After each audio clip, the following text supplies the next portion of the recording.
Halo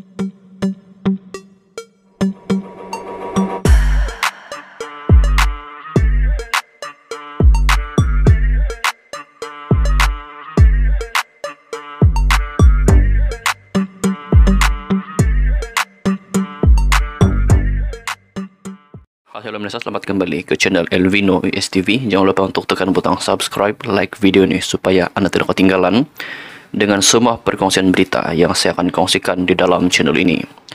Untuk perkongsian berita hari ini dipetik daripada mykmu.net. Kekentalan 6 MP bersatu teruji, ditulis oleh Hishamuddin Aun. Mereka diancam dan diugut, tapi 6 ahli parlimen bersatu yang sudah menyatakan sokongan terhadap kepimpinan Perdana Menteri Anwar Ibrahim tidak berganjak daripada pendirian masing-masing. Percaya bahawa mereka tidak akan kehilangan kerusi parlimen masing-masing. Mereka yang digelar 6 jahanam itu yakin kelompangan dalam perlembagaan bersatu membenarkan tindakan mereka selagi tidak mengisytiharkan keluar parti. Buktinya sekalipun diberi kata dua supaya menarik balik sokongan terhadap Anwar sebelum Perhimpunan Agung Khas Parti 2 Mac ini untuk mengelak daripada dipecat. Keenam-enamnya Iskandar Zulkarnain Abdul Khalid, Suhaili Abdul Rahman, Muhammad Azizi Abu Naim, Zahari Kecik, Syed Abu Husin Hafiz Syed Abdul Fasal dan Zulkifli Hanafi memilih untuk memekakkan telinga. Ahad lalu, Ketua Penerangan Razali Idris dalam mengeluarkan kata dua berkenaan berkata peluang buat mereka yang mengisytiharkan menyokong Anwar masih terbuka jika umum tarik balik sokongan keahlian dan kedudukan mereka sebagai ahli parlimen selamat. Tidak sekadar itu, beliau mendakwa ada dalang cuba menghasut 6 ahli parlimen itu kekal menyokong Anwar dengan alasan pindaan pasal 10 perlembagaan parti tidak akan memberi kesan kepada mereka. Razali tidak pula menamakan dalang dimaksudkannya, tapi sekadar menyebut ia adalah pemimpin utama Parti Pakatan Harapan PH. Beliau, dalang yang dimaksudkannya, mendakwa pindaan pasal 10 yang akan dilakukan Parti 2 Mac ini tidak boleh mengaitkan kesalahan kepada 6 ahli parlimen berkenaan, katanya.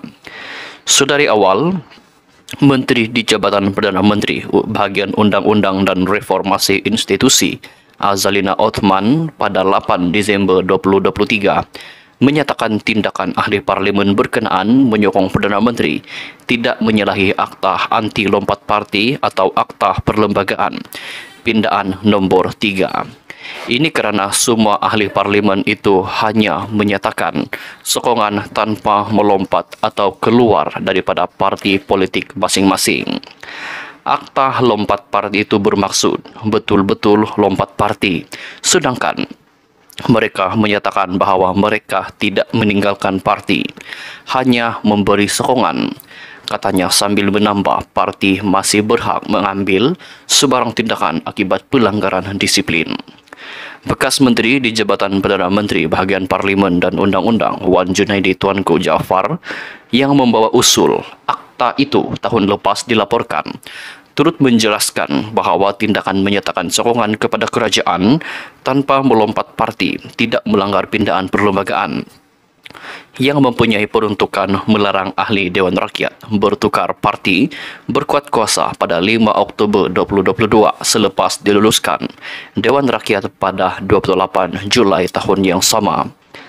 Lantaran itu, Bersatu dijangka meluluskan pindaan perlembagaan mirip UMNO dan DAP bagi mewajibkan wakil rakyatnya mengosongkan kerusi jika menyokong parti lawan. Seperti kenyataan ahli Majlis Pimpinan Tertinggi Muhammad Rafiq Abdullah semalam, pindaan dijangka dibentangkan pada Perhimpunan Agung Khas di Shah Alam 2 Mac ini selari dengan perkara 49A perlembagaan merujuk kepada Akta Anti Lompat Parti. Sekiranya mereka enggan mengosongkan kerusi, maka Bersatu akan menulis surat kepada Speaker Dewan Rakyat untuk mengarahkan mereka berbuat demikian. terpulang kepada speaker untuk buat keputusan. Kalau kami tak puas hati, ia akan dibawa pula ke mahkamah katanya. Maknanya ada dua pandangan berlawanan terhadap bagaimana untuk mengadili 6 ahli parlimen yang sudah menyatakan sokongan terhadap kepimpinan Anwar sama ada mereka perlu mengosongkan kerusi parlimen masing-masing atau tidak perlu berbuat demikian. Seorang lagi ahli MPT, Dr. Afif Bahardin, turut berpandangan kerusi parlimen seperti Labuan, Kuala Kangsar, Bukit Gantang, Gua Musang, Tanah Merah, dan Tanjung Karang perlu dikosongkan bagi memberi laluan kepada pilihan raya kecil PRK dalam masa terdekat.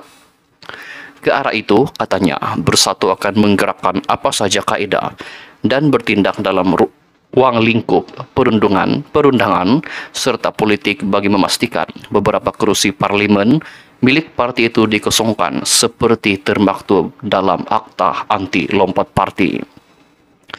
Suhaili sebelum ini bertegas bahawa hanya Speaker Dewan Rakyat dan Mahkamah boleh menamatkan riwayat politik 6 ahli parlimen Bersatu yang menyokong Perdana Menteri dan bukannya perlembagaan parti, apatah lagi mereka mengambil keputusan itu sebelum pindahan perlembagaan parti dibuat. Persoalannya, apakah sebarang pindaan pada 2 Mac ini boleh dikuatkuasakan secara retrospektif atau hanya selepas pindaan diluluskan? Suhaili turut mendakwa tindakan mereka menyokong kerajaan tidak salah dari sudut perlembagaan Bersatu. Kami sokong kerajaan ketika Bersatu tak pindah perlembagaan lagi. Kalau pindah pun dah tak terpakai untuk kami, katanya, yang turut mencabar Bersatu memecat 6 jahanam. Kalau pimpinan Bersatu rasa hebat sangat, pecatlah kami yang dah isytihar sokong PMX. Nak suruh kosongkan kerusi? Ini memang saya tidak layanlah. Tunggu saja PRU ke-16, katanya. Insya Allah, maka tamatlah riwayat 6 jahanam. Mudah-mudahan Bersatu kembali bangkit dan terus marah, kata Razali di Facebook Ahad, lalu sambil berpandangan bahawa pindahan perlembagaan parti itu nanti akan terpakai kepada 6 ahli parlimen itu kerana mereka mendakwa masih ahli Bersatu. Berkongsi pandangannya, Ketua Pemuda Wan Ahmad Faisal Wan Ahmad Kamal berkata, mereka tetap akan tertakluk kepada pindahan perlembagaan parti kerana masih ahli parti, walaupun pindahan dibuat selepas sokongan terbuka dibuat. Benarkah pendapat demikian? Menyifatkan kenyataan Razali itu tidak berasas, Suhaili berkata, pindahan perlembagaan Bersatu tidak akan mengubah pendiriannya untuk kekal menyokong Anwar. Bila PN setahun kekal jadi pembangkang dan rakyat di kawasan saya jadi mangsa, saya putuskan sokong PMX sebagai ketua kerajaan. Apakah saya akan patah balik untuk sokong PN kerana Bersatu pindah perlembagaan? Jawapan saya tidak, katanya. Sependapat dengannya, Azizi pula mendakwa Bersatu tidak boleh mengambil tindakan kerana perlembagaan parti akan diubah hampir 4 bulan selepas beliau mengumumkan menyokong Anwar pada 7 November 2023. Pindahan itu, katanya, tidak akan menghalangnya daripada terus berkhidmat kepada rakyat di kawasan Gua Musang. Zulkifli yang mempertahankan tindakannya menyokong Anwar sebagai wakil rakyat pembangkang ke-6 bertindak demikian pada 24 Januari yang lalu. Menegaskan kedudukannya sebagai ahli Dewan Rakyat tidak terjejas sama sekali. Tidak benar itu, perlu kosongkan kerusi. Saya masih kekal ahli dan setia sebagai ahli Bersatu, cuma menyokong kepimpinan kerajaan semasa bagi dapat berfungsi sebagai ahli parlimen, memandangkan rakyat terhimpit dengan sara hidup yang tinggi dan sangat terbeban dengan harga barang yang sangat mahal sekarang, katanya. Di sebalik Wan Ahmad Faisal menyatakan keputusan Perhimpunan Agung Khas nanti dijangka memudahkan Perikatan Nasional PN mendapat semua kerusi parlimen yang dianggapnya mudah untuk dikosongkan. Beliau bagaimanapun tidak boleh menjelaskan lebih lagi mengenai perkara itu. Saya tidak boleh jelaskan, kita kena tunggu Perhimpunan Khas untuk pindah perlembagaan parti, katanya. Namun di mana ahli parlimen macam itu masih keliru, Speaker Dewan Rakyat Johari Abdul pula berasa lebih pasti. Mereka, iaitu 6 ahli parlimen Bersatu itu, tidak perlu dikosongkan kerusi masing-masing. Menegaskan perkara penting yang ahli parlimen berkenaan perlu lakukan adalah menyatakan secara bertulis bahawa mereka masih kekal ahli parti terbabit. Johari pula menyambung, pada saya selagi mereka kata tidak lompat, dia tidak meninggalkan partinya, nyatakan secara bertulis yang mereka masih ahli bersatu, dia sokong PM. Jadi apa masalahnya? Itu setakat ini mungkin memadai untuk menjawab segala persoalan baik kepada Razali, Rafiq, Afif, Wan Ahmad Faisal atau sesiapa saja yang sealiran pemikiran, hingga memungkinkan kekalutan ini hanya boleh diselesaikan di mahkamah. Kekentalan 6 MP bersatu teruji. Sekian sahaja dulu perkongsian berita untuk hari ini. Jangan lupa untuk tekan butang subscribe, like video ini, dan jangan lupa untuk tekan butang share. Kita jumpa di perkongsian berita yang seterusnya. Bye-bye.